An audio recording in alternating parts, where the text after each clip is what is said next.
Welcome back to my journey, 100 miles in 20 hours. I have now just completed my second training block where we introduce some more speed work. Today I'm gonna also take you on one of my favorite local runs.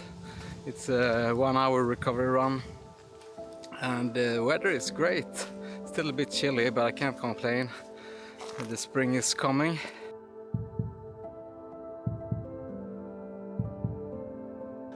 Yeah, so why do we need speed training for ultra running? That's a good question. So you could think that spending all the time at the race pace would be very specific and very good for ultra running. When we spend too much time at race pace, which is zone 1, zone 2, we're gonna stagnate, we're gonna reach a plateau. And in order to make that race pace a bit faster, because ultimately we want to run our ultra marathons a little bit faster, we need to work on the higher intensities to push the whole curve upwards. So basically, if you remember, we have the lower threshold is between zone 2 and 3, and then the higher threshold 2, is between zone 3 and 4. Basically, we have to spend time at those thresholds to push them up. Normally, and what I've traditionally been doing, is just to spend most of the time in zone 1, zone 2, very low end, and that's why I'm not progressing and not becoming faster, even at the low intensities. To work on the lower threshold, we have typically longer intervals, so they could be 15 to 20 minutes, and it's between the zone 2 and 3. So we should still be able to hold a conversation. It's not super hard, but if you spend a lot of time at a lower intensity, you're still gonna find that it is pretty tough. So if you do 4 up to 5 maybe times 15 minutes, that's still a pretty tough session. And then on the higher intensity, that's where you, the normal threshold, that's kind of the 10K pace, or where you can run for an hour max. So still not all out, but hard, of course. So that tends to be 4 to 8 minutes, and the number of repetition could be maybe up to 10 even. So between 20 and 40 minutes of active time at that pace. So these are the 2 key sessions I would say that we have been working with in this training block.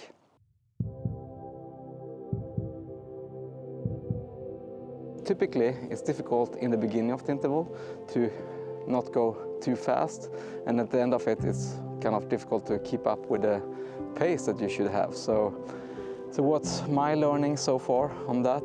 I tend to use heart rate together with also speed if I'm running, flat, and also looking at the power meter that you might have on the new watches.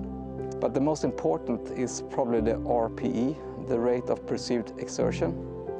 And you need to dial that in. You really need to sense your speed and learn how you feel at different intensities. And the RPE is not only the intensity per se, but actually how you feel after a certain time at that intensity. At the beginning of the interval, you should not feel that exhausted, so you need to keep the pace down. So it's good to look at the power meter, because that adjusts instantly. The heart rate takes a while to settle in, could be 1 to 2 minutes. So you don't want to go too fast in the beginning, so keep it down. The speed could be a good indicator as well. And the RPE, the perceived exertion, in the beginning is of course low, but then when you get to the end of it, on a scale 1 to 10, you should maybe feel up to 8, 9. You should not feel completely exhausted, but still, pretty exhausted. And the other good thing is to keep in mind that at the last interval, of course, you should be the most tired, but you still should have enough in your tank to do another maybe 1 or 2 intervals at the same intensity. So that helped me a lot, because normally in the past when I tried intervals, I was running it too hard and I would get injured, and it was like mentally very, very tough. And it still is tough, and I'm kind of learning to like those interval sessions, but I'm getting there, and I can see the progression now as well, so that's very, very good. It's not all about running. This period I'm also trying to get back on the bike. I have not really been biking a lot since last summer, so I'm not very used to biking anymore. And I have an upcoming kind of a race, you could call it, or a social ride.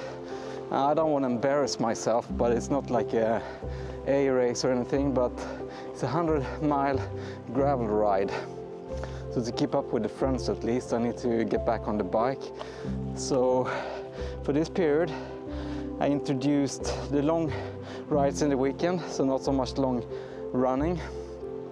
And then I also have 2 speed sessions on the bike every week. So in total, maybe I complete 4 long rides before the actual race in mid-March.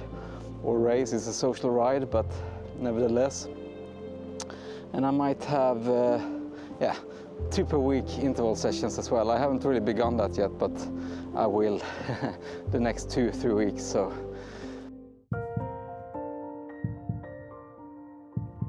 plan is all good, but if you don't execute it, then you're not going to progress. So it started off in the most terrible way. I got a man cold, I could not train. I was really wanting to train, to get into the speed sessions and everything.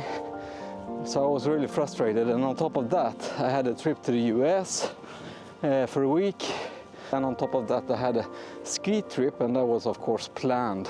So a few reflection on that.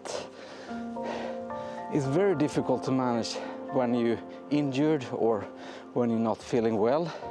I mean, I always just want to go out there and run. And how do you judge when you're good enough to run? So I had a little bit of a setback there a few times as well, where I started to push it a little bit too hard too early.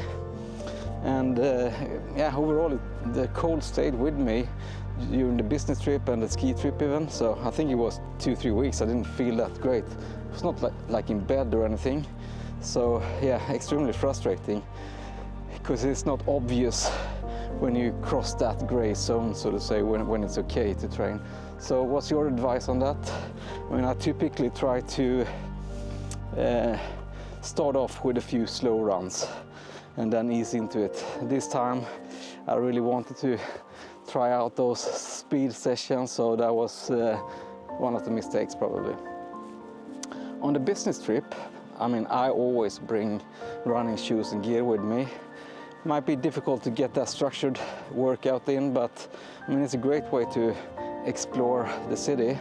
I can tell you that Dallas was not the most exciting running city, so so it wasn't that great. But I did find like a running path that was concrete, and that's actually where I also pushed it a little bit too hard on one of the speed sessions, so I really felt it in my calves as well. That's the other thing with adding speed into it. It's very difficult to stay injury-free, at least for me, and that's another reason why you should take it a bit slow. But the last 2 weeks I managed to execute the plan really well, I would say. I'm really happy. It's been mentally tough as well going into some of those interval workouts, because it's increasing from week to week, and some of them seems very daunting. So one of the toughest one was actually this weekend, where I had, starting off with six reps of 4 minutes at threshold pace, so the second threshold, anaerobic threshold. Then 2 times 8 minutes in zone 3.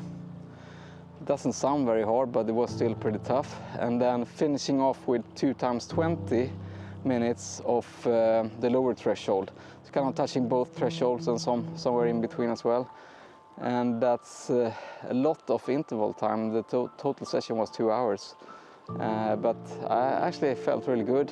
Also tend to run those interval sessions now more on the trails rather than on the paved roads to save my calves a bit. So I think that was a big learning as well. And another big thing actually, I never did this before, but I brought with me a sports drink during this long session. And I consumed, I think, almost like 150 grams. so quite a lot for those 2 hours, and I had a big breakfast before. I think that's really helped with the recovery, and didn't feel that bad afterwards, and not during the session either. So very good. The other very tough session was on the treadmill, so I think it was 8 times 4 minutes with a bit of incline, 5%. And it's difficult to tune in the right pace that you need to keep. And I was probably running a little bit too hard, so I was just about to complete each interval, and I was pretty much dying after each of them. The good thing with that, the only good thing was like with the uphill, and it's a little bit softer to run on the treadmill, so that saved my legs a lot, but my heart had to work still, so that was good. But it's also very, very boring to run indoors, so not really big fan of that. But as I'm training a little bit for the mountain races as well, I need to get a little bit of this hill sprints in, and we don't have any hills to run on around here. Well, the highest one is like 30 meters or so, and I'm not a big fan of going up and down that. Yeah, so that's pretty much this training block.